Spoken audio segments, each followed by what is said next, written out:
Welcome everyone with this webinar called Culture in Project Management, a Collabyrinth.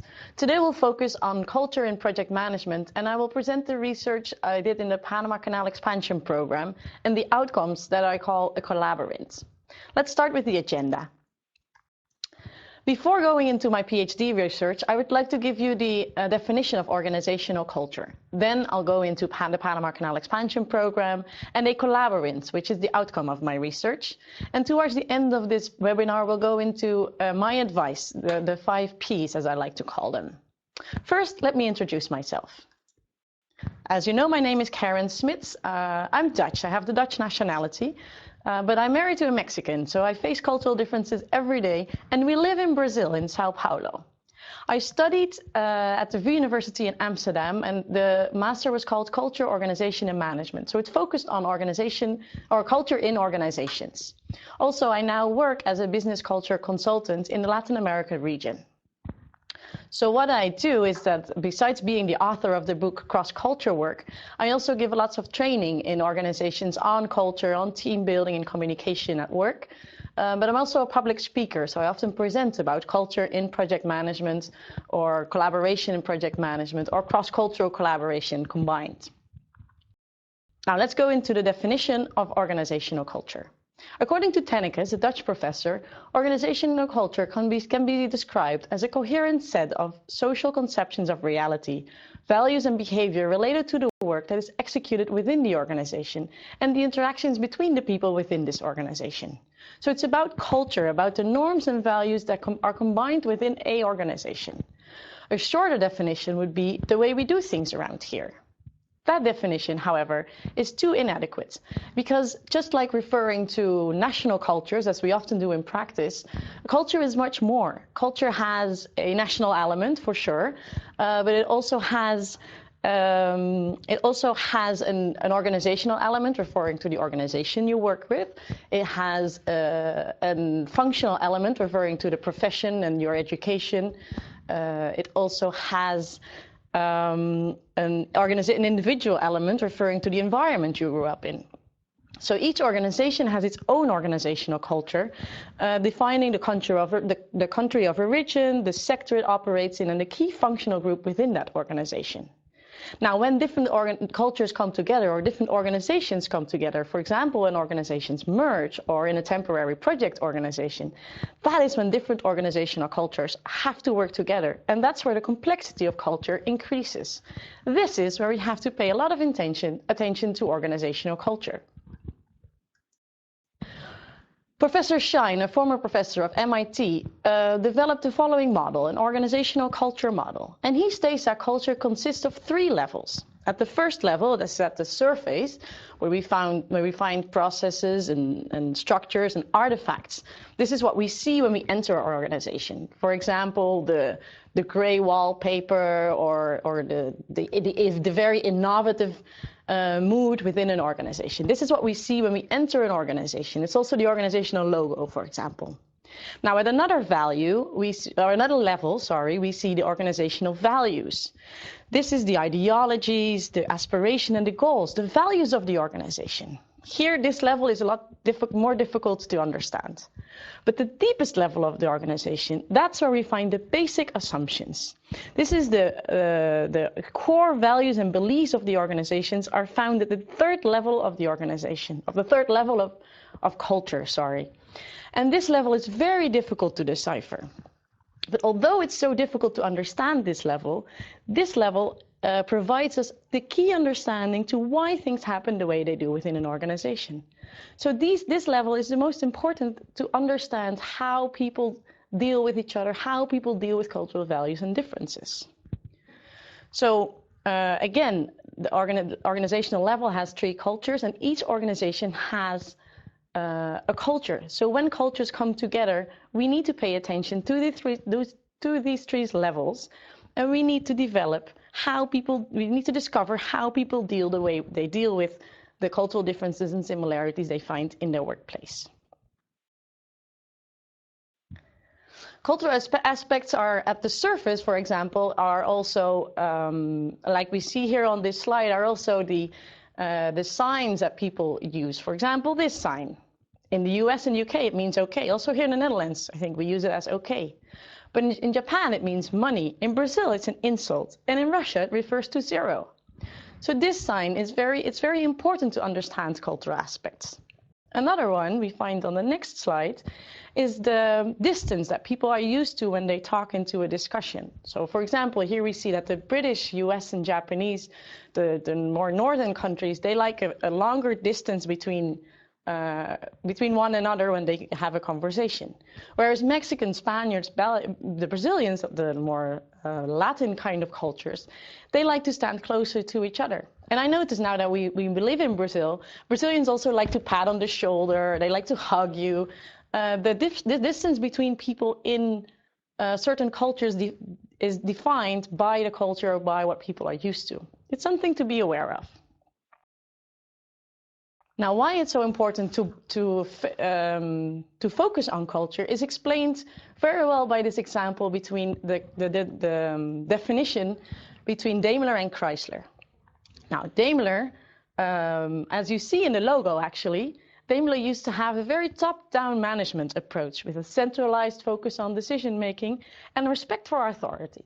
Whereas in Chrysler, you see that's in the logo as well. It has a consensus-seeking atmosphere, a team-oriented approach, and an egalitarian attitude towards hierarchy. So you see in this merger of equals, or what it's supposed to be, that different cultures or different approaches to management styles, they appear to be a hurdle or a hindrance in this collaboration. And that's reflected in the numbers. Daimler bought Chrysler for about $38 billion in 1988. But in 2007, there was only $7.4 billion paid to take over the Chrysler organization. That's a fifth of the original price. So this example shows that cultural factors need to receive serious attention in a collaborative relationship. Now, please allow me to underscore that if we understand cultural dynamics of the other party, we'll be less frustrated when we encounter unfamiliar behavior of people in the organization. Also, if we understand culture and we understand our own cultural dynamics, we understand why it's so difficult to change culture in the field. Now, let's go to my PhD research. The question that I had in my research, like the main question, was how does collaboration manifest itself in the daily practices of the Panama Canal Expansion Program? I conducted this research with a research method. It was a longitudinal qualitative research. That means that I was in the field for 1 year entirely, from July 2009 to July 2010. I gathered data via participant observation, interviewing, and document study, and I used a method that's called zooming in, zooming out. That basically means that I focused on the bigger picture.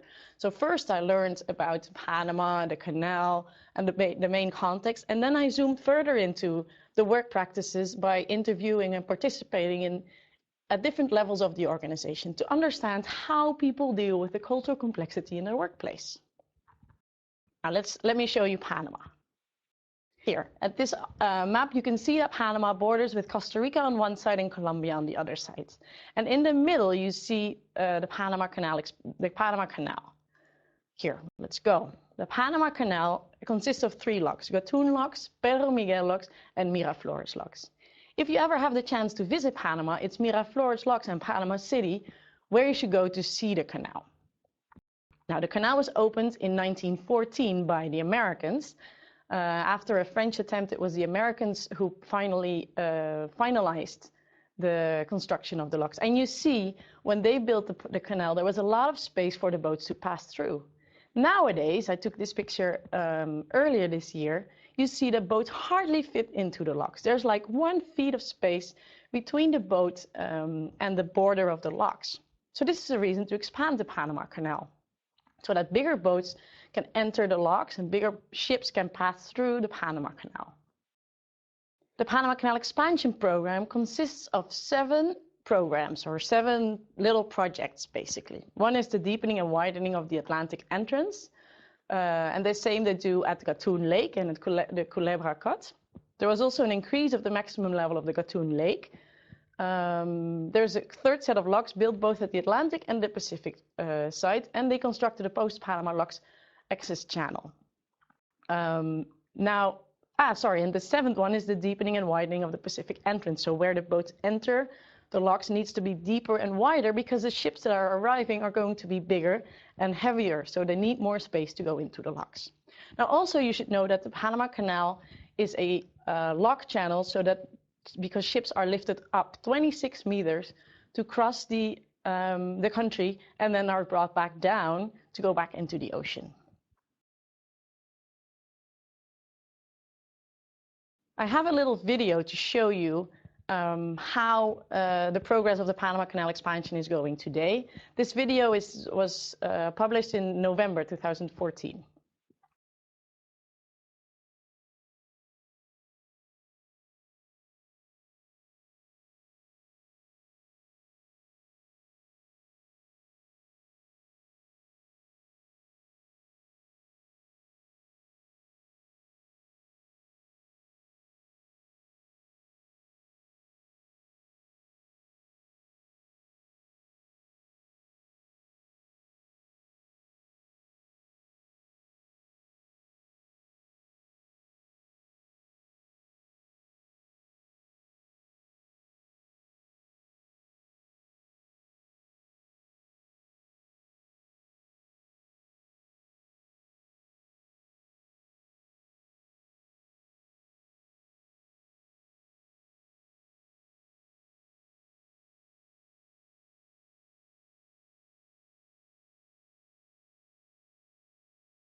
So I hope you like that. Now, to explain more about the third set of locks project, I would like to explain the companies that are working in this project. It's run by the Autoridad del Canal de Panama, the Panama Canal Authority. And they hired project consultancy firm CH2M Hill from the United States to support them in managing this project. Because honestly, in Panama, they've never developed a project of this size. It's a project of $5.2 billion. So it's a big project for the small country that Panama is. And they needed support from more experienced consultants, and therefore hired CH2M Hill. Then together, for the development of the third set of locks project, they hired the consortia called Grupo Unidos para el Canal. I would translate that as the United Group for the Canal. And this consortia consists of 4 organizations. Sacir from Spain, Impregilo from Italy, Jan de Nul from Belgium, and CUSA from Panama. So these 4 organizations formed Grupo Unidos para el Canal, GUPC in the abbreviation, that is building the third set of locks in the Panama Canal Expansion Program.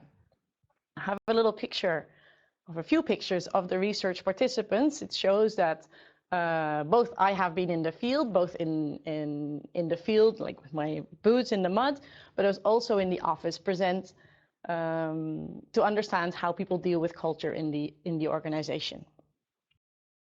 Here, for example, the picture in the corner where you see the people dressed up in the blue shirts. This was an opening of an office. It was really a cultural practice, if you ask me, because they invited a priest to open a new office, to bless the office where they would work together as an organization. Now, here you see the Collabyrinth. It's the outcome of my research in the Panama Canal Expansion Program. And within the Collabyrinth, the word on its own is a neology of collaboration and labyrinth. It shows the difficulty of collaboration, but also shows various practices of collaboration. And these practices are the way people deal with, the things people do when working together. We find conflicting conditions, submarining, storytelling, synergizing, crafting reciprocal relations, and seeking consent.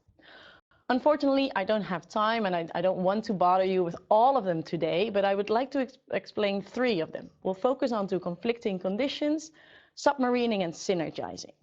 If you're interested in more, you can find them in my book. Now first, let's go into conflicting conditions. And this is a lot focused on the transition from the tender to the execution phase. And here someone told me, so the people who are here really don't know. I think most of them haven't taken the initiative to sit down, take the paperwork, read it, understand what we planned and how we envisioned the project.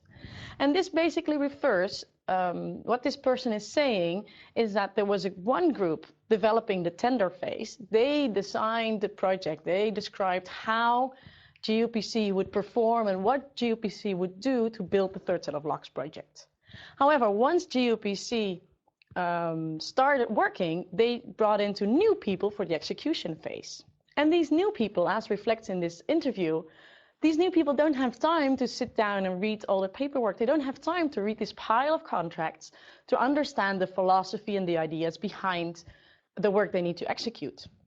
And this creates a lot of conflicts in the workplace just because the whole thought and the whole psychology behind what was written down in the tender phase wasn't reflected in the execution phase. People in the execution phase didn't know why certain decisions were taken and why certain ideas were developed the way they were. Another conflict that I found was the struggle between role and authority, and this mainly took place between CH2M Hill and ACP.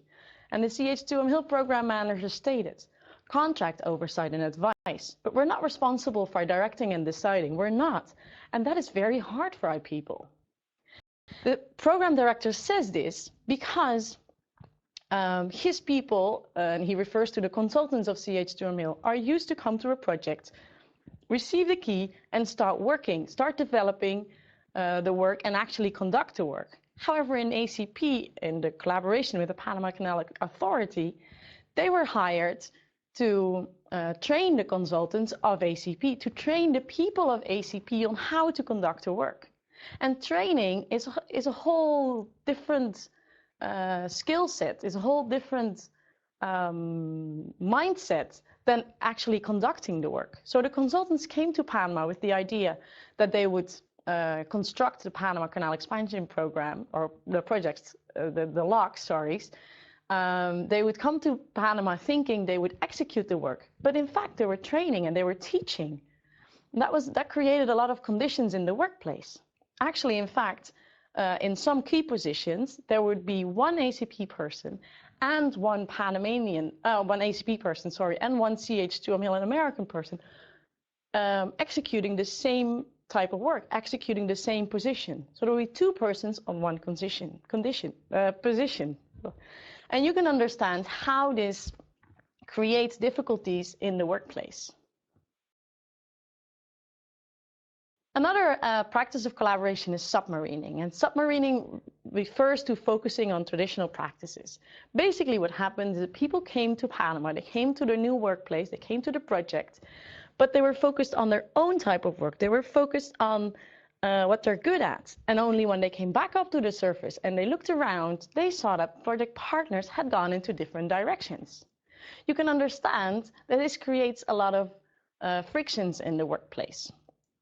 So focusing on the traditional practices, focusing on what they're used to do, on how people are used to work, can often be a hindrance in building a collaborative relationship. Here we have an example called marking boundaries. Oscar told me, the project site managers, they don't work together. They're in competitions. Our companies, Sasir and Impregilo, they're competitors in the market, and in this project we feel that too.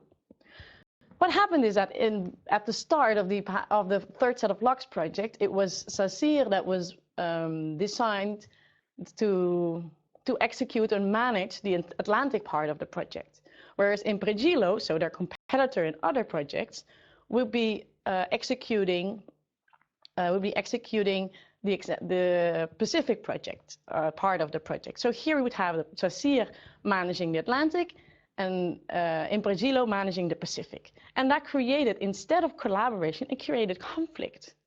Also towards ACP, their client, they sometimes receive different messages from what towards the client should be one organization.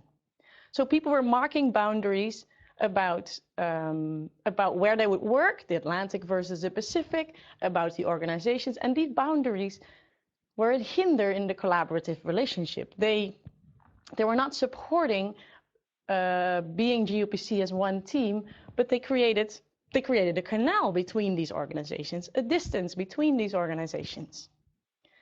Now, besides this example, there's another example also from CH2M Hill, where CH2M Hill is working together with ACP.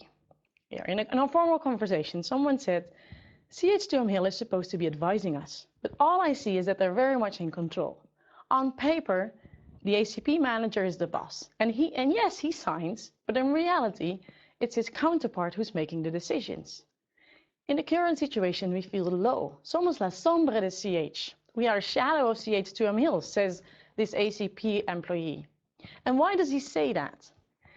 He says that because the CH2M Hill consultants, they came to Panama with the idea to be the leader, the idea to execute the work. So in meetings, I would often see around the table, it would be like a theater setting, right? And around the table, there would be first the CH2M Hill consultants, and behind that, the ACP employees. So like in a second row of a theater. And then on front of the stage, there would be the one who would be leading the meeting, and that would often be a CH2M Hill person. So this employee says, somos la sombra, we are the shadow of CH2M Hill, basically reflecting that they were sitting behind and in the shadow of the CH2M Hill consultants.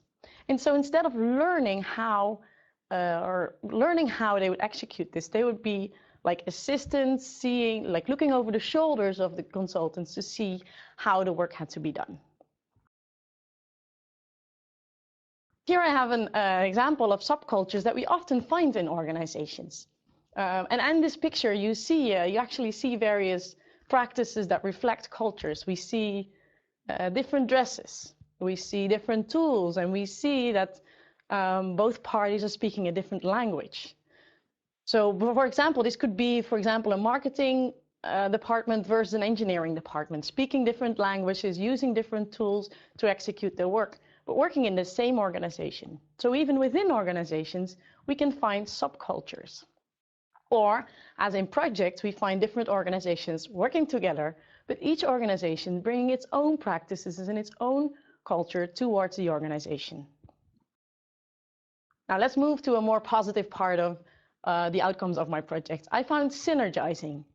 So have you ever been on a sailboat? If you've ever been on a sailboat, you know what it takes. You know it's important to work as a team, to adjust to the waves, to focus on the wind. Working on a sailboat together, trying to sail and follow the route, there's a lot of things you need to take into account to be able to go ahead. Now, that's also important in building a collaborative relationship. Here one example is chaperoning, and the ACP Managing Director explains chaperoning as the following. We have chosen the hardest way to execute a project. It would have been a lot easier when it only would have been ACP or only CH. But one of our goals was that ACP people learn from somebody who has done this before. So, oh well, we're working it out. She's basically explaining what I just explained to you, that two people were working on one project or one position. Two people with different mindsets, different values, different behavior, different organizational cultures. They were working together on one position, what I call chaperoning, where one person would try to explain and train the other person. And this is something that is very difficult. And she basically explains, it was difficult, but we're working it out. We are doing our utmost best to make this collaboration work. And they were. Now here, another example is cross-cultural code switching. This is an example, it basically refers to adapting and adjusting to the other. So here Frank tells me, when we realized I didn't want to change, we said okay, and then we took a step back. Frank, who worked for Jan de Nul, explained that the way he was used to work and the traditional practices that he took to the project didn't work well with the Panamanians. And once he realized that, he said, okay, now we have to adjust a little bit. We'll change our practices so that we can collaborate with the Panamanians. So the Jan de Nul people and Grupo Unidos por el Canal as a whole, they came together and decided, okay, we need to adjust to Panama. We're here as visitors. We need to adjust to not only the climate and the artifacts of the culture, but also the basic assumption of this culture to make this project work. Now, these examples are really important to understand how people in projects collaborate together. Now, let's go into what I think can be done to deal with cultural aspects at the workplace. I think it's very important to start discovering the difficulties, the differences between different cultures, the different practices. And you can actually do this before you start working on a project. So when you're still deciding who to work with, who to align with in a project, you can discover the culture of the organization and see if there's a lot of gaps between these organizations, see if collaboration might work in practice, and discuss how you would deal with the cultural differences you encounter. But also focus on the similarities, because I believe that cultural similarities can help us in bridging the gap between the cultures that are encountered in the workplace. Then, together it's important that you decide how you deal with the cultural differences and similarities, and you agree upon how you will work together as a party. If you follow these steps, I think culture can be enhanced, or cultural complexity in the workplace can be less of a hurdle in working together in projects. There's 5 pieces of advice that I'd like to share with you. The first one will be partners. As said before, scan your potential partners before signing the contract. Another one will be possibilities. Use diversity to reach a fruitful collaborative relationship. Cultures will always be difficult, and they will always be different, and also it will be difficult to work together in a collaborative relationship. But in the end, diversity can be used and can be fruitful for a collaborative relationship. So use the differences and similarities you find in the workplace. Then be patient, because you have to accept conflicts. There will always be conflicts, and they're inevitable, but they also can strengthen collaboration. Because at conflicts, and this is the same in relationships really, conflicts are used to bring to the table what's frustrating for us. So if we listen really carefully, I think we can enhance how people think about the cultural differences that come to the workplace, and we can start discussing how to deal with these. The 4th piece of advice would be project philosophy.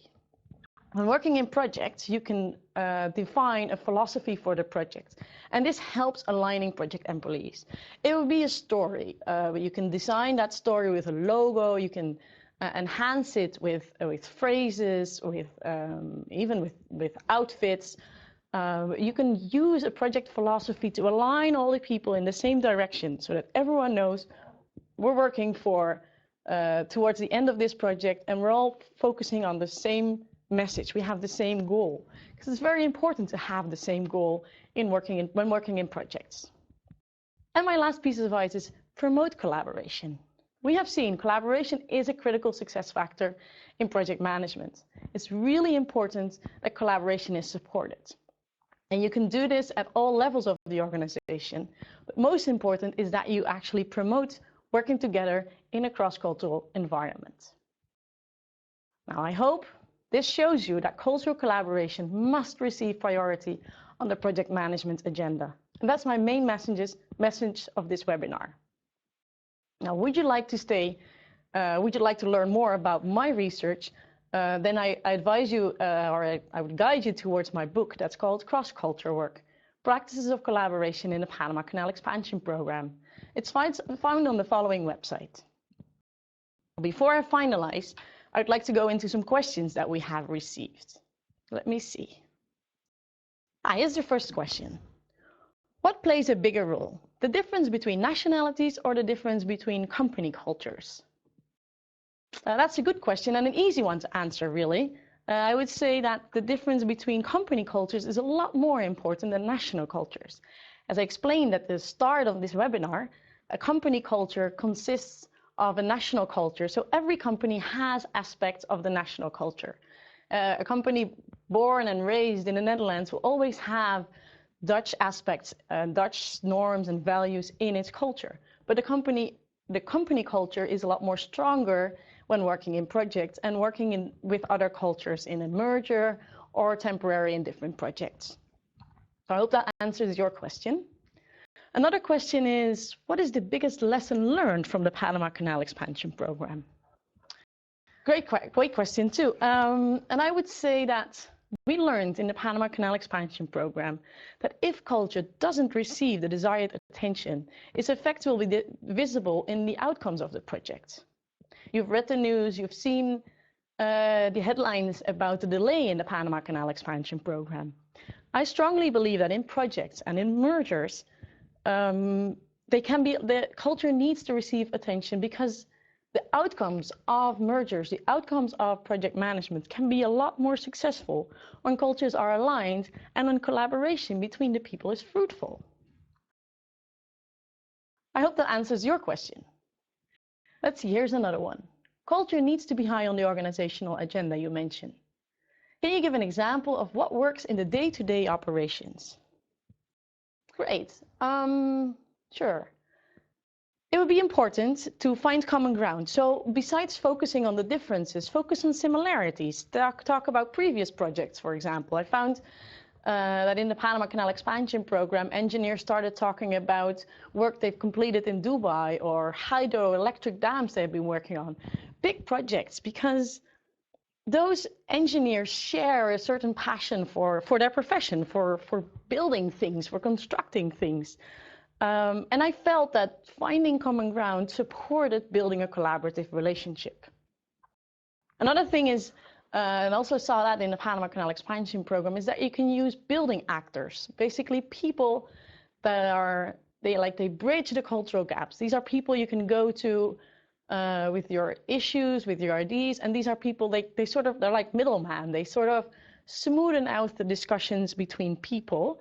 They translate people, sometimes they act as translators or they share their experiences from previous projects, but they always give advice and they support enhancing the collaborative process. Another practical aspect that you can do in your day-to-day business would be to adapt and adjust, so to learn the language. Make sure you have an open mind to cultures. Don't get upset if someone arrives don't get too upset, I would like to say, when someone arrives late to a meeting, because this might be part of his culture. But make sure you decide how, as a team, decide how you deal with this type of differences in culture. If you really want your meetings to start on time, make sure you spread the word and explain to people why and how this is so important for you. So learn about the culture and make sure the culture learns you. So make sure that other people also learn about your norms and values and why this is so important for you. One more. What could be the role of the HR department in improving cross-cultural understanding? I think HR needs to motivate and it needs to support building a collaborative relationship. I think the HR department can support line managers and they can develop tools that support building a collaborative relationship.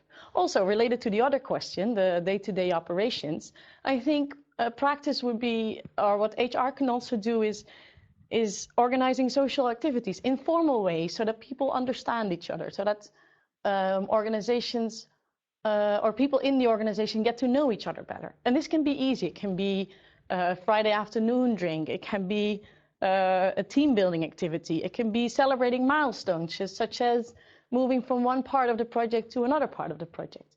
But all these type of activities are needed to build understanding and to build a relationship, a collaborative relationship between the people in the workplace. I also think that HR can focus on improving cross-cultural collaboration. So, because they are there for the people. It's human resources. So they should listen to the conflicts that are there, and if there's conflicts, they should use these conflicts. They should use these conflicts to build a collaborative relationship. I see another question. Sometimes when long-term projects take place, the families of employees are sent as well. Should companies have support system for the trailing spouses and children who also have to integrate into the new society? Yes, fully yes. Honestly, I think that our research has shown that the majority of expats that were sent abroad, the majority fails because family that comes along was not prepared for the society they were going to. I think it's really important that both the expat and the spouse and the children are supported in the new society they are going to live, so that they learn about the cultural differences, the values, basically that they create an open mindset to new cultures. Again, it's the expat who will be working in a sort of similar cultural environment, because he'll be going to a workplace every day. Whereas the spouse and the children are acting in the environment, they're going to a new school, they're going to new stores. They are the one interacting more with the new culture. So they also need to be prepared to focus on collaboration or in cultural aspects they can encounter. So yes, my answer to that question would be yes. Now, if there's no more questions, then we can finalize this webinar. Thank you very much for your attention. Please stay on for a little bit because we have an enquete, a survey after this slide for you to fill in. I would like to invite you to connect with me, and please stay in touch. Thank you very much.